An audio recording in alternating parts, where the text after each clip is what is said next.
मेरे YouTube channel पर आप सभी का बहुत बहुत स्वागत है। दोस्तों, आज मैं आपके सामने एक कहानी सुनाऊंगी जो कि हमारे देश से बिल्कुल रिलेट करती हुई है। एक महान देशभक्त था, उसका नाम हिटलर था। वह जर्मनी में रहता था। पूरी जर्मनी उसकी देशभक्ति की दीवानी थी। भक्तों को बिल्कुल पसंद नहीं था कि कोई भी उसकी नीतियों की आलोचना करे, क्योंकि वह एक महान देशभक्त था। राष्ट्रवाद और देशभक्ति के नाम पर हिटलर ने देश को युद्ध में झोंक दिया। जर्मनी बर्बाद हो गई। उसका नतीजा यह हुआ। अंत में हिटलर को क्या करना पड़ा? अपने पूरे परिवार के साथ आत्महत्या करनी पड़ी। तो दोस्तों, आप सोच रहे होंगे कि मैं उसकी कहानी इस समय आपको क्यों बता रही हूँ, क्योंकि हमारे देश में भी कुछ इसी तरीके की अब तरीके का माहौल बना हुआ है।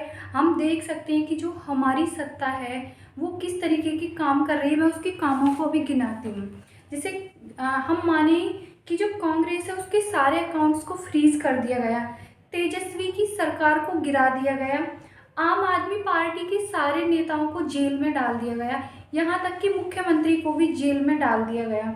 शिवसेना के एमएलए को इतना डराया गया कि पार्टी को तोड़ दिया गया। सारे टीवी चैनल्स को खरीद लिया गया। पत्र पत्रिकाओं में अपने अनुसार जो लेख अच्छे लगते हैं उनको प्रकाशित किया जा रहा है। यूट्यूब चैनल्स को पैसे दे दिए गए कि वो उन्हीं के अकॉर्डिंग वीडियो बनाएं। दोस्तों, मेरा आपसे एक सवाल है, ये सिर्फ विपक्ष के लिए नुकसान है या फिर देश की जनता के लिए?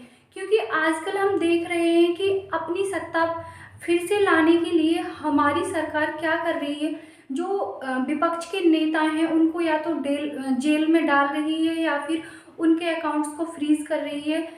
उनके अगेंस्ट में कोई भी बोलता है तो उसको तुरंत पकड़ लिया जाता है। तो दोस्तों, ये किस तरीके की सरकार है? ये एक तरीके से हम देख सकते हैं कि तानाशाही की तरह चीज़ें चली हुई हैं। इसका हमारे फ्यूचर पे क्या इफेक्ट पड़ेगा?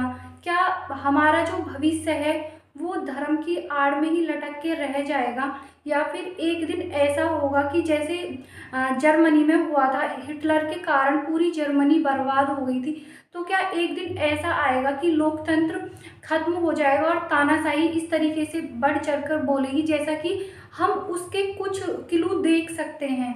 तो क्या आपके अनुसार यह सब ठीक हो रहा है कि अगर कोई सरकार के खिलाफ आवाज़ उठाए तो उसे पकड़कर जेल में डाल दो? जो मीडिया खिलाफ में बोले तो उसका मीडिया को बंद करा दो। जो पत्र पत्रिकाएं कुछ आलेख प्रकाशित करें तो उनको भी बंद करा दो। तो दोस्तों, क्या यही एक लोकतांत्रिक देश की पहचान है? क्या इसी तरीके से हमारे देश में काम होंगे? अगर किसी को, मैं ये नहीं कहती कि यह जो सरकार है वो किस तरीके के काम कर रही है, मेरा तो यह मानना है कि कोई भी सरकार आए वो लोकतंत्र की हद में रह के काम करे। अगर हमारे देश में या फिर किसी भी देश में विपक्ष नहीं होगा तो पक्ष वाला कोई अच्छे से काम नहीं कर पाएगा, क्योंकि विपक्ष का काम ही होता है पक्ष वालों की कमियों को उजागर करना। तो पक्ष वालों का काम यह होना चाहिए कि विपक्ष जिन कमियों को दिखा रहा है हम उन पे काम करें, ना कि ऐसा काम करें कि उनको पकड़कर जेल में डाल दें, या फिर जो मीडिया है उसमें सिर्फ अपनी ही बातों को सबको दिखाया जाए। आपकी क्या राय है कि ये लोकतंत्र के लिए सही हो रहा है या फिर किसी के लिए इसका कोई नुकसान नहीं होने वाला है? आप मुझे कमेंट्स बॉक्स में ज़रूर बताएं। Thank you.